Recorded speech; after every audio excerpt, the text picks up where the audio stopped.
बहुत दिन तलर कथा। राजू नाम एक दुष्ट पिला रहुथिला। से सर्वदा लोकंकर कुकुड़ा चोरी करे। ए काम से एकला करू नथिला, बरं ता साथिरे बिजू मध्य थिला। दुहे प्रत्येक दिन कुकुड़ा चोरी करती एवं मन भरी खाती। यांको दुई जनकर एही कार्य जोगु गाँ लोक बहुत रागुथिले, हेले ए दुई जनकर किछि भी करि पारु नथिले, कारण ए दुई जन बहुत बुद्धि खर्च करी कुकुड़ा चोरी करती एवं सेठारु खसिकी पलांती। अरे भाई, एही राजू बिजू पाई मु बहुत हैरान हेउची। मु 10टी कुकुड़ा आनिथिली पालिबा पाई ओ भाबिथिली ए कुकुड़ा अंडा बिकी मार्केट रु भल पैसा इनकम करिबी बोली, हेले ए दुई जन बिजू और राजू मिसी सबु कुकुड़ा खाई गलेनी। एबे खाली जहा मो पाखरे कुकुड़ा पल्ली बंची। हाँ संजय मौसा, तमे ठीक कहल। से दुई जनक पाई मोर मध्य बहुत लॉस हेलानी। मो स्त्री तार बाप घर 2टी कुकुड़ा आनिथिला। एई देखुना, काली से हारामी राजू से 2टाकू मध्य नहीं गला। एबे चाहिकी भी आमे किछि करि पारु नाहंती। एपरी गाँ लोक रागिले मध्य किछि भी करि पारु नथिले। आउ ए पाखरे राजू और बिजू बहुत आनंद नेउथिले।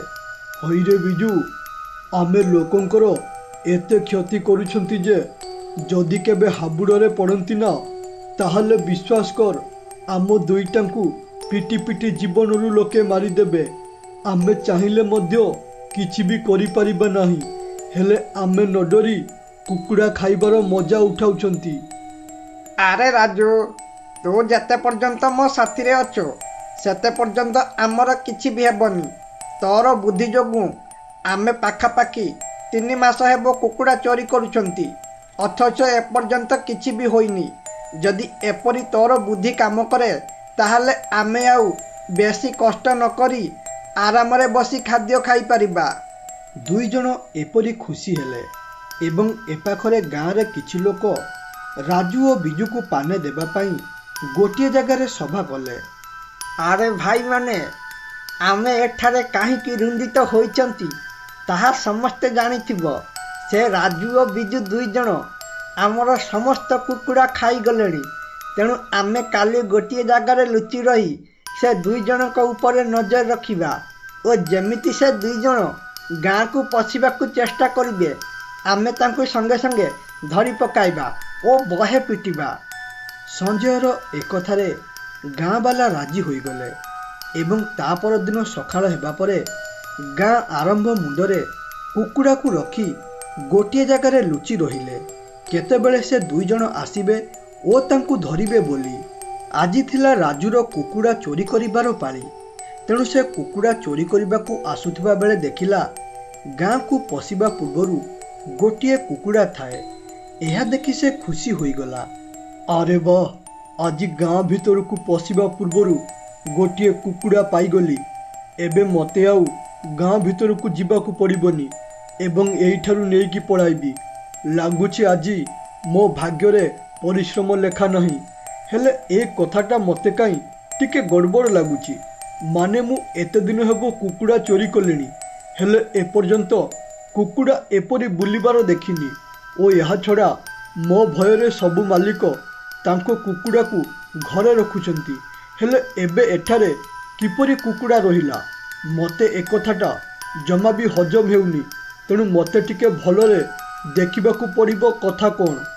राजू एपरी कही सेठारु से कुकुड़ा को टिके भलरे देखिबाकू चेष्टा कला ओ किछि समय भलरे देखिबा परे जानि पारिला ताकू धरिबा पाई चक्रांत चलीछि।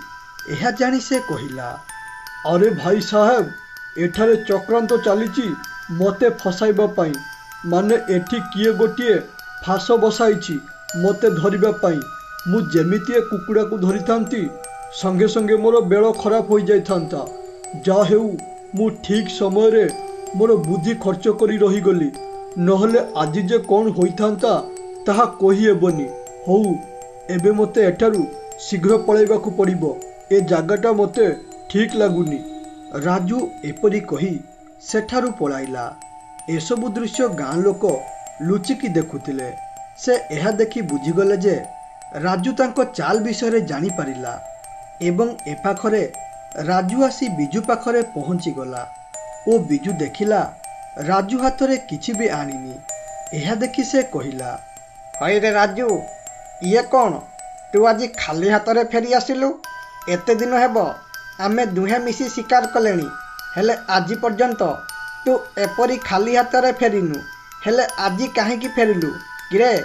ଆଜି ଧରା ପଡ଼ିଗଲୁ ନା ଗାଁରେ କୁକୁଡ଼ା ମିଳିଲା ନାହିଁ, ଯେଉଁଥିପାଇଁ ତୁ ଏତେ ମନ ଦୁଃଖ କରି ଖାଲି ହାତରେ ଫେରିଛୁ? ଆରେ କଥା କ'ଣ? ଏହା ଶୁଣି ରାଜୁ ସବୁ କଥା ଗୋଟି ଗୋଟି କରି ବିଜୁକୁ ବୁଝାଇକି କହିଲା ଏବଂ ବିଜୁକୁ ସବୁ କଥା ବୁଝାଇକି କହିବା ପରେ ଆଗକୁ କୁକୁଡ଼ା କେମିତି ଚୋରି କରିବେ ତା ବିଷୟରେ ମଧ୍ୟ କହିଲା। ଆରେ ସାଙ୍ଗ, ତୁ ଏସବୁ ଶୁଣି ଚିନ୍ତା କରୁଛୁ କିରେ? ହେଲେ ତୁ ଜମା ବି ଚିନ୍ତା କରନା। ଆମେ ଗାଁକୁ ନ ଯାଇପାରିଲେ କ'ଣ ହେଲା? ମୁଁ ଆସିଲା ବେଳେ ଜଙ୍ଗଲରେ ଗୋଟିଏ ଘର ଦେଖିକି ଆସିଲି ଓ ସେ ଘରେ ପାଖେ କିଛି କୁକୁଡ଼ା ଚରୁଥିଲେ। ଯେତେ ପର୍ଯ୍ୟନ୍ତ ଗାଁର ମାହୋଲ ଠିକ୍ ହୋଇନି ସେତେ ପର୍ଯ୍ୟନ୍ତ ଆମେ ସେଠାରୁ କୁକୁଡ଼ା ଚୋରି କରି ଖାଇବା। ରାଜୁର ଏକଥା ଶୁଣି ବିଜୁ ବହୁତ ଖୁସି ହେଲା ଓ ସେ ଭାବିଲା ଆରାମରେ ଏବେ ଗୋଟିଏ ଘରୁ କୁକୁଡ଼ା ଚୋରି କରିବେ ବୋଲି। ହେଲେ ସେ ଜାଣିନଥିଲେ ଏବେ ଅସଲ ବିପଦ ଆରମ୍ଭ ହେଲା ବୋଲି। ମାନେ ରାଜୁ ଜଙ୍ଗଲରେ ଯେଉଁ ଘରଟା ଦେଖିକି ଆସିଥିଲା ପ୍ରକୃତରେ ସେ ଘରଟା ହେଉଛି ଗୋଟିଏ ଭୂତର, ଆଉ ସେ କୁକୁଡ଼ାକୁ ଭୂତ ପାଳିଛି। ଏଥିରୁ ଅଜଣା ଥିବା ରାଜୁ ବିଜୁ କୁକୁଡ଼ା ଲାଳସାରେ ରହିଲେ ଏବଂ ତା ପରଦିନ ସକାଳ ହେବା ପରେ ଦୁଇଜଣ ମିଶି ଭୂତ କୁକୁଡ଼ା ପାଖକୁ ଗଲେ। ହେଲେ ସେ ଦୁଇଜଣ ଜାଣିନଥିଲେ ଭୂତ ପ୍ରଥମରୁ ହିଁ ଲୁଚିକି ବସିଛି, କିଏ କୁକୁଡ଼ା ନେବ ଓ ତାକୁ ପାନେ ଦେବ ବୋଲି। ଆରେ ମୁଁ ଏଠାରେ ଲୁଚିକି ରହିବି ଓ ଦେଖିବି କିଏ ଏଠାକୁ ଆସି ମୋର କୁକୁଡ଼ାକୁ ଚୋରି କରି ନେବ। କାଲି ମୋର ମାଳତୀକୁ କିଏ ନେଇଗଲା, ହେଲେ ଆଜି ମୋର ଅନ୍ୟ କୁକୁଡ଼ାକୁ କେହି ବି ନେଇପାରିବେ ନାହିଁ। ମୁଁ ଆଜି ମୋର କାମ ବନ୍ଦ କରି ଏଠାରେ ରହିଛି, ମାନେ ଯିଏ ବି କୁକୁଡ଼ା ନେବାକୁ ଆସିବ ତାକୁ କଦାପି ଛାଡ଼ିବି ନାହିଁ। ନିଶ୍ଚିତ ଭଲ ପାନେ ଦେଇ ଛାଡ଼ିବି। ଭୂତ ଏପରି କହୁଥିବା ବେଳେ ହଠାତ୍ ତାର ନଜର ପଡ଼ିଲା ରାଜୁ ବିଜୁ ତାର ଦୁଇଟି କୁକୁଡ଼ାକୁ ନେଇ ଦୌଡ଼ିବାରେ ଲାଗିଲେ। ଏହା ଦେଖି ଭୂତ ବହୁ ଜୋରେ ରାଗିଗଲା ଓ ତାର ଶକ୍ତି ମାଧ୍ୟମରେ ତୀର ବର୍ଷା କଲା, ଯାହାଦ୍ୱାରା ରାଜୁ ବିଜୁ ଦେହରେ ତୀର ସବୁ ଫୋଡ଼ି ହୋଇଗଲା ଓ ସେ ଏପରି ଦେଖାଗଲା ସତେ ଯେମିତି ତୀର ସେଜରେ ଶୋଇଛନ୍ତି। ଏହା ଦେଖି ଭୂତ କହିଲା, ଇରେ, ଇଏ ଆସିଥିଲେ ମୋ କୁକୁଡ଼ା ନେବାକୁ, ଏବେ ଭୋଗ କଷ୍ଟ। ଭାବିଥିଲ ମୁଁ ହେଲି ମଣିଷ, ମୋତେ ବୋକା ବନାଇ ଏଠାରୁ ଖସିକି ପଳାଇବ ବୋଲି। ମୁଁ ଏ କୁକୁଡ଼ାକୁ ନ ଖାଇ ସ୍ନେହରେ ପାଳିଛି, କାରଣ ଏ ଏକଲା ଜଙ୍ଗଲରେ ଇଏ ହିଁ ମୋର ସାଙ୍ଗ। ହେଲେ ଆସିଥିଲ ମୋ ସାଙ୍ଗକୁ ମୋ ପାଖରୁ ଛଡ଼ାଇକି ନେବ ବୋଲି। ଭୂତ ଏପରି କହି ସେଠାରୁ ଅଦୃଶ୍ୟ ହୋଇଗଲା ଏବଂ ରାଜୁ ବିଜୁ ପାଖରେ ପ୍ରକଟ ହୋଇ କହିଲା, ହଇରେ ମଣିଷ, କ'ଣ କେମିତି ଲାଗୁଛି? ମଜା ଲାଗୁଛି ତ? ତମେ କ'ଣ ଭାବୁଥିଲ ଏଠାକୁ ଆସି କୁକୁଡ଼ା ନେଇ ପଳାଇବ ବୋଲି? ହଇରେ, ତମେ ଡାଳ ଡାଳେ ଗଲେ ମୁଁ ପତ୍ରେ ପତ୍ରେ ଯିବା ଭୂତ। ହୁଏତ ତମେ ମଣିଷମାନଙ୍କୁ ମୂର୍ଖ ବନାଇ ପାର, ହେଲେ ମୋତେ କଦାପି ମୂର୍ଖ ବନାଇ ପାରିବ ନାହିଁ। ଏହା ଶୁଣି ରାଜୁ କଷ୍ଟର ସହ କହିଲା, ଆରେ ଏ ଭାଇ, ଦୟାକରି ଆମ ଦୁଇ ଜଣଙ୍କୁ ଛାଡ଼ିଦେ। ଆମର ବହୁତ ବଡ଼ ଭୁଲ ହୋଇଗଲା। ଆମେ ଅଜଣାତରେ ପଡ଼ି ତୋର କୁକୁଡ଼ା ଚୋରି କଲୁ, ଯାହାଦ୍ୱାରା ଆମେ ଏ କଷ୍ଟ ପାଉଛୁ। ଦୟାକରି ଆମକୁ ଏ କଷ୍ଟରୁ ମୁକ୍ତ କର ଭାଇ, ମୁକ୍ତ କର। ମୁଁ କଥା ଦେଉଛି ଓ ନେହୁରା ହୋଇ କହୁଛି, ମୋ ଜୀବନରେ ଆମେ ଆଉ କେବେ ବି କୁକୁଡ଼ା ଚୋରି କରିବୁ ନାହିଁ। ଆରେ ମଣିଷ, ମୁଁ ଚାହିଁଥିଲେ ତୁମ ଦୁଇଟାକୁ ମାରି ଦେଇଥାନ୍ତି, ହେଲେ ମୁଁ ତୁମକୁ ପାନେ ଦେବା ପାଇଁ ଏପରି ତୀର ବର୍ଷା କଲେ। ତୁମେ ଚିନ୍ତା କର ନା, ତୁମେ ମରିବନି। ବାସ୍ 24 ଘଣ୍ଟା ଏପରି କଷ୍ଟ ପାଇବ ଏବଂ 24 ଘଣ୍ଟା ପରେ ତମେ ପୂର୍ବଥର ପରି ଠିକ୍ ହୋଇଯିବ ଓ ଯେବେ ବି କୁକୁଡ଼ା ଚୋରି କରିବା କଥା ଭାବିବ ସେବେ ଏ କଷ୍ଟ ମନେ ପଡ଼ିବ।